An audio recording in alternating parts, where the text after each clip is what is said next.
കർത്താവ് നിങ്ങളോട് കൂടെ. അങ്ങേ ആത്മാവോടും കൂടെ. മത്തായിയുടെ വിശുദ്ധ സുവിശേഷത്തിൽ നിന്നുള്ള വായന. കർത്താവെ, അങ്ങേക്ക് മഹത്വം. അക്കാലത്ത് യേശു ടയർ, സീദോൻ എന്നിവിടങ്ങളിൽ നിന്ന് പുറപ്പെട്ട ഗലീലി കടലിൻ്റെ തീരത്ത് വന്ന് ഒരു മലയിൽ കയറി അവിടെ ഇരുന്നു. തത്സമയം മുടന്തർ, വികലാംഗർ, അന്ധർ, ഊമർ തുടങ്ങിയ പലരെയും കൂട്ടിക്കൊണ്ട് വലിയ ജനക്കൂട്ടങ്ങൾ അവിടെ വന്ന് അവരെ അവൻ്റെ കാൽക്കൽ കിടത്തി. അവൻ അവരെ സുഖപ്പെടുത്തി. ഊമർ സംസാരിക്കുന്നതും വികലാംഗർ സുഖം പ്രാപിക്കുന്നതും മുടന്തർ നടക്കുന്നതും അന്ധർ കാഴ്ച പ്രാപിക്കുന്നതും കണ്ട് ജനക്കൂട്ടം വിസ്മയിച്ചു. അവർ ഇസ്രായേലിൻ്റെ ദൈവത്തെ മഹത്വപ്പെടുത്തി. യേശു ശിഷ്യന്മാരെ വിളിച്ചു പറഞ്ഞു, ഈ ജനക്കൂട്ടത്തോട് എനിക്ക് അനുകമ്പ തോന്നുന്നു. 3 ദിവസമായി അവർ എന്നോട് കൂടെയാണ്. അവർക്ക് ഭക്ഷിക്കാനൊന്നുമില്ല. വഴിയിൽ അവർ തളർന്നു വീഴാൻ ഇടയുള്ളതിനാൽ ആഹാരം നൽകാതെ അവരെ പറഞ്ഞയക്കാൻ എനിക്ക് മനസ്സ് വരുന്നില്ല.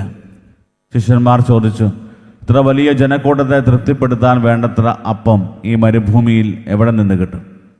യേശു അവരോട് ചോദിച്ചു, നിങ്ങളുടെ പക്കൽ എത്ര അപ്പമുണ്ട്? അവർ പറഞ്ഞു, 7. കുറേ ചെറിയ മത്സ്യവുമുണ്ട്. ജനക്കൂട്ടത്തോട് നിലത്തിരിക്കാൻ ആജ്ഞാപിച്ചിട്ട് അവൻ 7 അപ്പവും മത്സ്യവും എടുത്ത് കൃതജ്ഞതാസ്തോത്രം ചെയ്ത് മുറിച്ച് ശിഷ്യന്മാരെ ഏൽപ്പിച്ചു. ശിഷ്യന്മാർ അത് ജനക്കൂട്ടങ്ങൾക്ക് വിളമ്പി. അവർ ഭക്ഷിച്ച് തൃപ്തരായി. ബാക്കി വന്ന കഷ്ണങ്ങൾ 7 കുട്ട നിറയെ അവർ ശേഖരിച്ചു. കർത്താവിൻ്റെ സുവിശേഷം. ക്രിസ്തുവേ, അങ്ങേക്ക് സ്തുതി.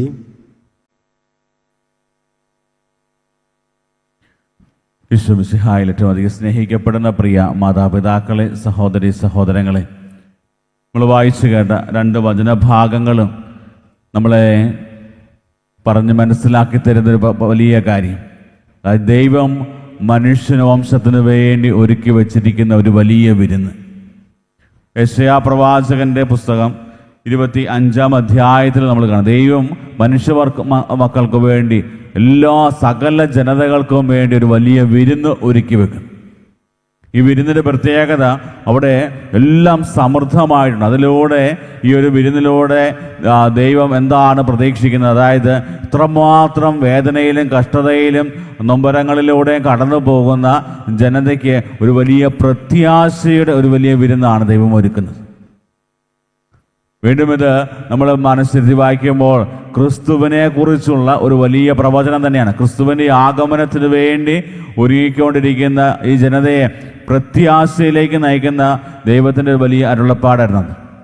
ദൈവം ഒരുക്കി വച്ചിരുന്ന ആ വിരുന്നിലൂടെ മനുഷ്യവംശത്തിൻ്റെ സങ്കടം മുഴുവനും ദൈവം നീക്കിക്കളയും. പ്രിയപ്പെട്ടവരെ, അതുപോലെ തന്നെ സുവിശേഷത്തിൽ നമ്മൾ കാണുന്ന മറ്റൊരു കാര്യം, മത്തായിയുടെ സുവിശേഷം അതിൻ്റെ 15-ാം അധ്യായത്തിൽ നമ്മൾ കാണുന്നത്, ഈശോ ഒരു മലയിലേക്ക് കയറി. ഈശോയെ കണ്ടു കഴിഞ്ഞപ്പോൾ തന്നെ നിരവധി ആളുകൾ ഈശോയുടെ അടുക്കിലേക്ക് വന്നത് ഈശോയിൽ നിന്ന് ഒരു വലിയ സൗഖ്യം നേടിയെടുക്കുവാൻ വേണ്ടിയാണ്. ഒത്തിരിയേറെ ആളുകൾ, വികലാംഗരായിട്ടുള്ള ആളുകളെല്ലാം കർത്താവിൻ്റെ കരങ്ങളിൽ അടുത്തേക്ക് കൊണ്ടുവരികയാണ്. അങ്ങനെ എല്ലാവരെയും സുഖപ്പെടുത്തി എല്ലാവർക്കും വലിയ അനുഗ്രഹങ്ങളും ആശീർവാദവും ഒക്കെ നൽകി കഴിഞ്ഞപ്പോൾ ജനക്കൂട്ടം മുഴുവനും വിസ്മയിക്കുകയാണ്. അവർ ഇസ്രായേലിൻ്റെ ദൈവത്തെ മഹത്വപ്പെടുത്തി. അത്ഭുതങ്ങൾ കണ്ട ആ ഒരു ജനത്തിൻ്റെ ഒരു വലിയ പ്രത്യേകത അതായിരുന്നു. പക്ഷേ ഇതിൻ്റെ 2-ാമത്തെ ഭാഗത്ത് നമ്മൾ കാണുന്നത്, ദൈവത്തിൻ്റെ വചനത്തിനു വേണ്ടി ദാഹിച്ചു നിൽക്കുന്ന ഒരു വലിയ ജനക്കൂട്ടത്തെ കാണാൻ പറ്റും.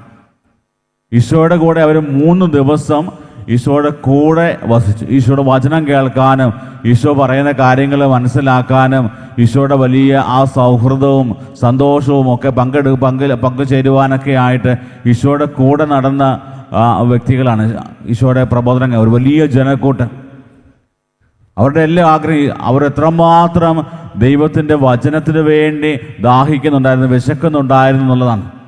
3 ദിവസമായിട്ട് ഈശോയുടെ കൂടെയാണ്. അങ്ങനെ ഈശോയുടെ കൂടെ നടന്ന് ഓരോ കാര്യങ്ങളും കേട്ട് അവർ ഈശോയുടെ കൂടെയായിരുന്നു. പക്ഷെ ഭക്ഷണം കഴിക്കുന്ന കാര്യം പോലും മറന്നുപോയി. വചനം പറയുന്നത്, ഈശോയ്ക്ക് അവരോട് അനുകമ്പ തോന്നി. ദൈവത്തിൻ്റെ ഏറ്റവും വലിയ അടിസ്ഥാന സ്വഭാവമാണ് ദൈവത്തിൻ്റെ വലിയ കരുണ. കാരണം മനുഷ്യൻ ഇത്രമാത്രം വേദനിക്കുന്നത് കാണാൻ ആഗ്രഹിക്കാത്ത ഒരു ദൈവം നമുക്കുണ്ട്.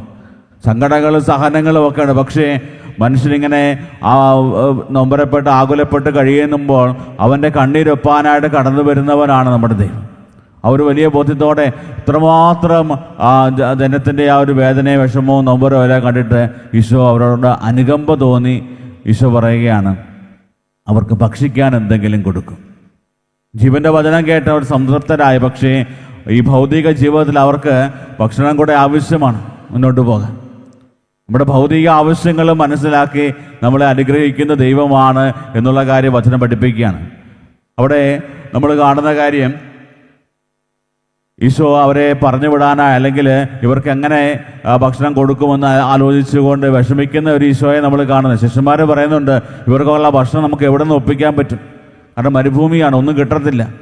ഇങ്ങനെ ഇത്രമാത്രം ഒരു ബുദ്ധിമുട്ട് നേരിടുന്ന ഈ ഒരു സാഹചര്യത്തിൽ അവരെല്ലാം പറഞ്ഞു വിട്ടു.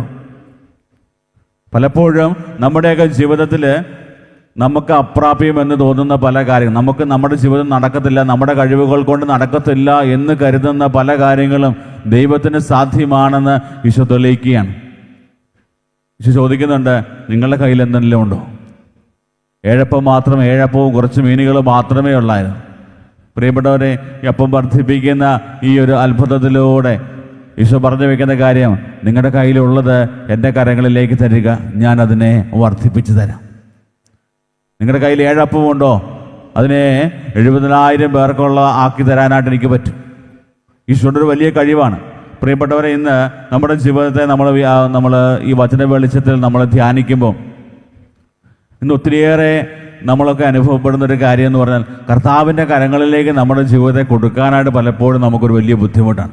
നമുക്കിതറിയാം, എല്ലാം തിയറിറ്റിക്കലി എല്ലാ കാര്യങ്ങളും നമ്മുടെയൊക്കെ മനസ്സിലുണ്ട്, നമ്മളിത് കേട്ടിരിക്കുന്ന കാര്യമാണ്. പക്ഷേ ജീവിത സാഹചര്യങ്ങളിലെ സമ്മർദ്ദത്തിൽ പലപ്പോഴും കർത്താവിൻ്റെ കരങ്ങളിലേക്ക് വിട്ടുകൊടുക്കാനോ കർത്താവിൽ ആശ്രയിക്കാനോ കർത്താവിൻ്റെ വചനം ഹൃദയത്തിലേക്ക് ഏറ്റെടുക്കാനോ നമുക്ക് സാധിക്കാറുണ്ട്. അവിടെ കൊടുക്കാനായിട്ടുള്ള വലിയ മനസ്സ് അവർക്കുണ്ടായിരുന്നു. അതിൻ്റെ പരിണത ഫലമായിട്ട് അവരുടെ മനസ്സിൽ പോലും ചിന്തിക്കാൻ പറ്റും, അവരുടെ ചിന്തകൾക്ക് അപ്പുറത്തുള്ള വലിയ അത്ഭുതമാണ് അവർ കാണുന്നത്. പ്രിയപ്പെട്ടവരെ, കർത്താവിൻ്റെ കൂടെ നടന്ന് കർത്താവിൻ്റെ വചനം അനുസരിച്ച് ജീവിക്കാനായിട്ട് തുടങ്ങിക്കഴിഞ്ഞാൽ നമ്മുടെ ജീവിതത്തിൽ വലിയ അത്ഭുതങ്ങൾ കാണും. അബ്രാഹത്തിൻ്റെ ജീവിതത്തിൽ ഉൽപ്പത്തി പുസ്തകം 12-ാം അധ്യായത്തിൽ അബ്രാഹത്തെ ദൈവം വിളിക്കുന്നുണ്ട്. വിശ്വാസികളുടെ പിതാവായിട്ടാണ് അബ്രാഹാം അറിയപ്പെടുക. എന്തുകൊണ്ടാണ്? ദൈവം അബ്രാഹത്തെ വിളിക്കുന്ന സമയത്ത് നിന്റെ പിതൃഭവനത്തെയും നിന്റെ ദേശത്തെയും നിന്റെ നാട്ടുകാരെയും വീട്ടുകാരെയും എല്ലാം ഉപേക്ഷിച്ച് ഞാൻ പറയുന്ന സ്ഥലത്തേക്ക് പോവുക. ദൈവം കൊടുത്തൊരു വാഗ്ദാനം, ഞാൻ നിന്നെ അനുഗ്രഹിക്കും, നീ ഇനി ഒരു വലിയ അനുഗ്രഹമായിട്ട് മാറും, തലമുറകൾക്ക് നീ ഒരു വലിയ അനുഗ്രഹമായിട്ട് മാറും. ഇത്ര മാത്രമേ പറഞ്ഞുള്ളൂ. ഇതെല്ലാം കേട്ടിട്ട് വിശ്വാസത്തോടെ കർത്താവിൻ്റെ വചനം അനുസരിക്കാനായിട്ട് കടന്നു വന്ന അബ്രാഹാം പിന്നീട് തലമുറകളോളം അവർ കണ്ടത് ദൈവം അവരിൽ പ്രവർത്തിച്ച വലിയ അത്ഭുതങ്ങളാണ്. പ്രിയപ്പെട്ടവരെ, ഇന്ന് നമ്മുടെയൊക്കെ ജീവിതത്തിലും നമുക്ക് കൊണ്ടുവരാൻ പറ്റുന്ന ഏറ്റവും പ്രധാനപ്പെട്ട ഒരു സന്ദേശം എന്ന് പറയുന്നത് ഇതുതന്നെയാണ്. ദൈവത്തിൻ്റെ വചനം കേൾക്കാനും വചനം ഹൃദയത്തിൽ സ്വീകരിച്ച് അതനുസരിച്ച് നമ്മുടെ ജീവിതത്തെ ക്രമപ്പെടുത്താൻ തുടങ്ങിക്കഴിഞ്ഞാൽ നമുക്ക് പലപ്പോഴും അപ്രാപ്യമെന്ന് തോന്നുന്ന പല കാര്യങ്ങളും, നമുക്ക് അസാധ്യമെന്ന് തോന്നുന്ന പല കാര്യങ്ങളും ദൈവം സാധ്യമാക്കി തരുന്നത് നമുക്ക് കാണാൻ പറ്റും. പ്രിയപ്പെട്ടവരെ, ക്രിസ്തുമസിനായിട്ട് നമ്മൾ ഒരുങ്ങുന്ന സമയമാണ്. ദൈവം ഒരുക്കി വെച്ച ഈ ഒരു വലിയ വിരുന്ന് എന്ന് പറയുന്നത് വിശുദ്ധ കുർബാന തന്നെയാണ്. തൻ്റെ ശരീരവും രക്തവും നമുക്ക് നൽകിക്കൊണ്ട് കർത്താവ് നമ്മളോട് പറയുന്ന കാര്യം, ഇതാ നിങ്ങൾക്കായി ഒരു വലിയ വിരുന്നൊരുക്കി വെച്ചിരിക്കുന്നു. എന്തിനു വേണ്ടിയാണ്? നിൻ്റെ സങ്കടം മാറാൻ, നിൻ്റെ വേദനകൾ മാറാൻ, അതുപോലെ തന്നെ അതിൻ്റെ എല്ലാ പ്രശ്നങ്ങൾക്കും പരിഹാരമായിട്ടുള്ളത് ഇതാ വിശുദ്ധ കുർബാന. കാരണം ഞാനിതാ ഈ വിശുദ്ധ കുർബാനയിൽ സന്നിഹിതനാണ്. എന്തിനു വേണ്ടിയാണ്? അഴലും അതുപോലെ നിത്യമായ ഒളിമങ്ങാത്ത ഒരു വലിയ സൗഭാഗ്യം നിനക്ക് തരുവാനായിട്ട് വിശുദ്ധ കുർബാന ഞാൻ സ്ഥാപിച്ചു. ഇതിൽ പരം ഒരു വലിയ വിരുന്നിൻ്റെ ആവശ്യമില്ല. നമ്മുടെ സങ്കടങ്ങൾ മാറും, നമ്മുടെ വേദനകൾ മാറാനൊക്കെ ആയിട്ടുള്ള ദൈവം ഒരുക്കി വെച്ചൊരു വലിയ വിരുന്ന് വിശുദ്ധ കുർബാന. ക്രിസ്തുവിൻ്റെ ആ ഒരു വലിയ ബലിയെക്കുറിച്ചാണ് പ്രവാചകൻ പ്രവചിച്ചത്.